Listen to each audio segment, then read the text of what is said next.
All right. I've got a question for you. I want to ask you something that might be a little uncomfortable. I want you to think about the last time your business underperformed. That last time a goal didn't get hit, or you missed a deadline, or a client was disappointed, or that deal just absolutely blew up. Now, what did you tell yourself? Most of the time, the story we tell is about talent. We didn't have the right skills yet, or maybe we needed more experience, or the competition had more resources or more connections, more something we didn't have. And sometimes that's true.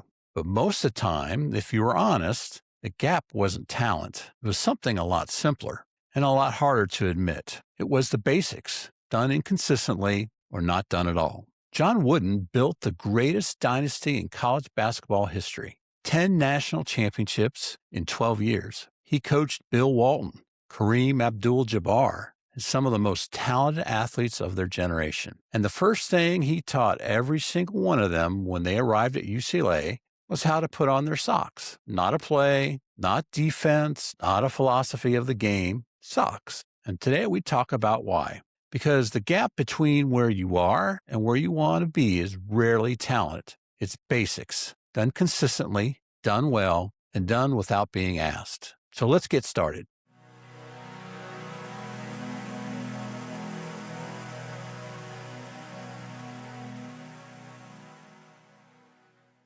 Welcome back to Mind Your Business. I'm Steve Wagner, and this episode is one I've been wanting to do for a long time because this is one of those that hits close to home for me, and I think for most of you too. Today's episode is built on one sentence, and it comes from John Wooden, and one of the greatest coaches who ever lived, and is possibly the most convicting thing he ever said about leadership, business, and actual human performance. And he said this: do the things that don't take talent and do them well. Now, we're going to spend the next 12 minutes unpacking exactly what that means and why most high performers actually ignore it, and what can change in your business and your leadership when you stop ignoring it too. So let's go. John Wooden coached at UCLA from 1948 to 1975.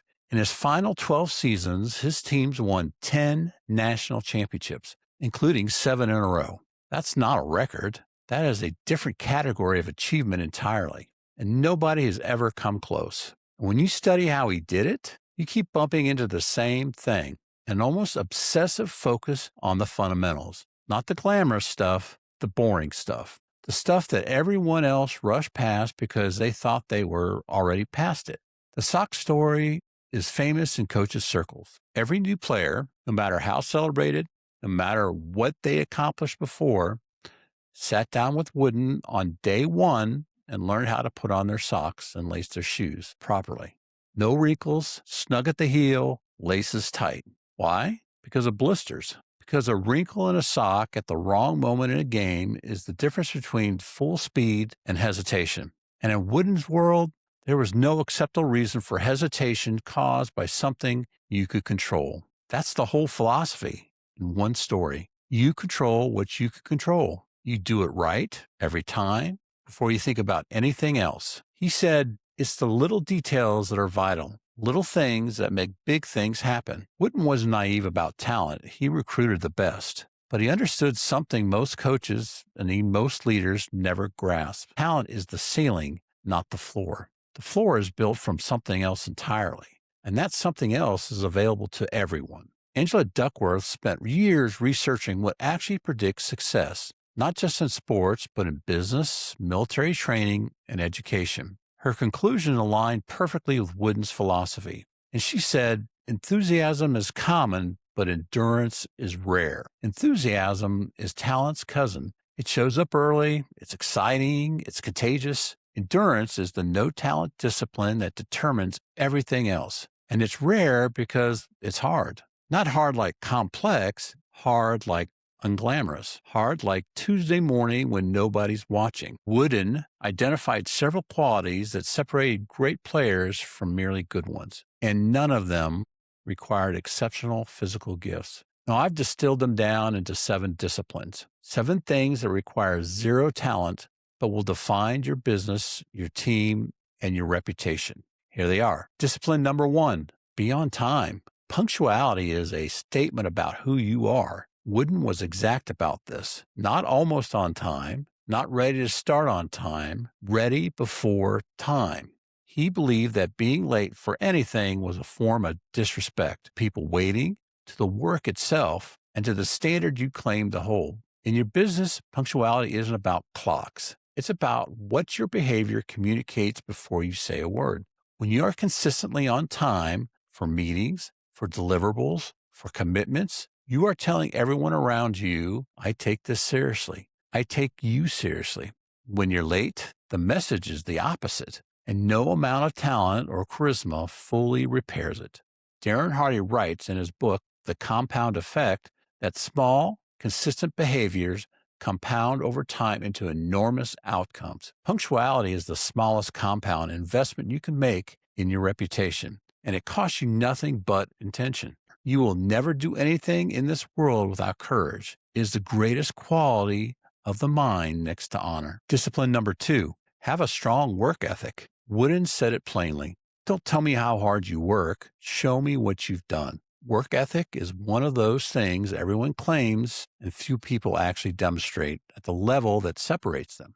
The test is not how hard you work when you're motivated, energized, or even when the stakes are high. The test is how hard you work when you're tired, discouraged, and nobody's watching. Vince Lombardi, another legendary coach whose philosophy paralleled Wooden's, he built the Green Bay Packers dynasty on one conviction. He said, the price of success is hard work, dedication to the job at hand, and the determination that whether you win or lose, we have applied the best of ourselves to the task at hand. In your business, what does your work ethic look like on a Wednesday afternoon in February when the deal didn't close and your team is flat? That is the real work ethic, not your highlight reel, your Wednesday afternoon. Discipline number 3, give maximum effort. Good enough is the enemy of who you're trying to become. There's a difference between working hard and giving maximum effort. Hard work is about quantity. Maximum effort is about quality of commitment on every single rep. Wooden didn't want his players to practice more. He wanted them to practice right. Full speed, full focus, full intention on every repetition. Because in competition, you don't rise to the occasion, you fall to the level of your training. John Wooden said, when you improve a little each day, eventually big things occur. Don't look for the quick, big improvement. Seek the small improvement, one day at a time. That's the only way it happens. And when it happens, it lasts. For leaders and entrepreneurs, where in your business are you doing the minimum to get by? Where have you settled for 80% because 100% felt excessive? The gap is where your competitors live. They're grateful you left it open. Discipline number 4, have good body language. How you carry yourself is a leadership decision. This one surprises people, but Wooden was explicit. How you carry yourself on the court communicates confidence, your composure, and your commitment to your teammates. A player who slouches after a turnover is broadcasting doubt to everyone around them. A leader who sighs in a meeting, checks their phone mid-conversation, or lets their posture collapse under pressure is doing the same thing. Your body language is always communicating. The question is whether it's saying what you want it to say. James Clear writes in Atomic Habits that every action is a vote you cast for the kind of person you're becoming. Your posture, your eye contact, your energy. When you walk into a room, those are votes. They add up. They become identity. They become culture. Discipline number 5, be coachable. The most talented people in the room are always the most teachable. Wooden had a saying, it's what you learn after you know it all that counts. Coachability is the discipline that unlocks every other one. Because if you can't receive feedback, you can't grow. And if you can't grow, your talent has a ceiling you built for yourself. A lot of leaders and entrepreneurs that have failed almost universally had a coachability problem, not a talent problem. They stopped listening. They stopped asking questions. They started protecting what they knew instead of expanding it. The most dangerous words in business are, I already know that. John Wooden said, it's what you learn after you know it all that counts. Now, a practical application, who in your life right now that you're not actually listening to? A mentor you've started filtering? a team member whose feedback you've dismissed, a coach you hired and then you stopped following. Coachability is a daily choice, so make it today. Discipline number 6, be passionate. Passion is the fuel that makes discipline sustainable. Duckworth's research on grit found 2 essential components, passion and perseverance. Not one or the other, both. Perseverance without passion burns people out. Passion without perseverance produces a lot of exciting starts, but very few finishes. Wooden wanted players who genuinely loved the game, not who performed loving it, who actually felt it, because the passion is what makes the unglamorous disciplines sustainable over time. When you love what you're building, waking up early isn't a sacrifice, it's a privilege. Angela Duckworth said, "Grit is passion and perseverance for very long-term goals. Grit is having stamina. Grit is sticking with your future, day in and day out, not just for a week and not just for a month, but for years." The diagnostic question here is honest and important. Do you actually love what you're building? Or have you built something you're trapped in? Because if the passion is gone, the discipline will erode, no matter how talented you are.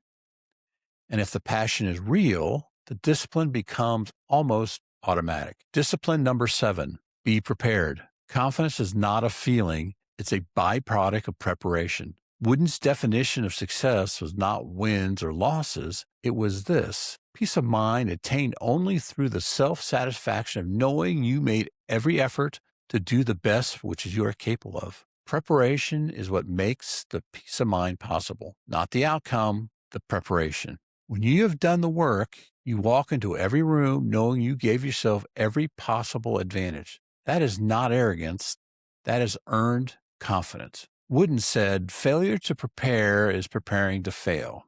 In your business, how prepared are you for your next client conversation, the next team meeting, your next pitch? Not confident? Well, get prepared. Confidence follows preparation, does not precede it. Now, Lombardi said his teams would run a play until they could not run it wrong, not until they could run it right, until they could not run it wrong. That's a different standard, and it's available to every one of us. Now, here's your assignment. I call it the No Talent Audit. It takes 10 minutes, and it'll tell you more about where your business is leaking than any strategy session ever will. Go through all 7 disciplines and rate yourself honestly from 1 to 10, not how you perform them when you're at your best, but how you perform them on an average Tuesday. On time, work ethic, maximum effort, body language, coachability, passion, preparation. Where are the low scores? Those are not talent gaps. Those are decision gaps, and decisions can be made right now. Darren Hardy writes that success is not a matter of massive action. It's a matter of small, consistent, compounding behavior. The compound effect. The 7 disciplines we just covered are not massive actions. They are small, daily votes cast for the leader you're trying to become. Pick one discipline where your score is the lowest. Not all 7, just one. And for the next 30 days, treat that one thing like Wooden treated his players' socks. No shortcuts, no exceptions. Do it right every time until you can't do it wrong. Then come back and do the next one. Wooden coached for 27 years at UCLA. Never talked about winning. He talked about preparation, about effort, and about the process. He believed and proved that if you got the process right, the outcomes would take care of themselves. He won 10 championships that way, but most importantly, he built men, players who went on to carry those disciplines into their careers, their families, and their communities. The championships were the evidence, the disciplines were the point. Here's what I want you to leave here with today. You are not waiting on more talent. You are not waiting on better circumstances. You are not waiting on the right season or the right opportunity or the right resource. You are waiting on yourself to do the things that don't require talent and do them well. Be on time. Work hard. Give everything. Carry yourself with intention. Stay teachable. Love what you're building. Prepare like it matters because it really does. Aristotle wrote that excellence is not an act, but a habit. You don't achieve excellence once. You practice it daily until it becomes who you are. That is the challenge. and it starts the moment this episode ends. We are what we repeatedly do. Excellence, then, is not an act, but a habit. Do the things that don't take talent. Do them well. Do them every day. That's the standard. Now go live it. And if this one hit, share it with someone on your team, someone you're coaching, or someone who needs the reminder that the gap between where they are and where they want to be is smaller than they actually think. And it doesn't require talent to close it. Leave a comment or a review of the show if it's adding value. It means everything to me, and it helps more people find us. I'm Steve Wagner, and this is Mind Your Business. So do the work, do it right, and we'll see you next episode.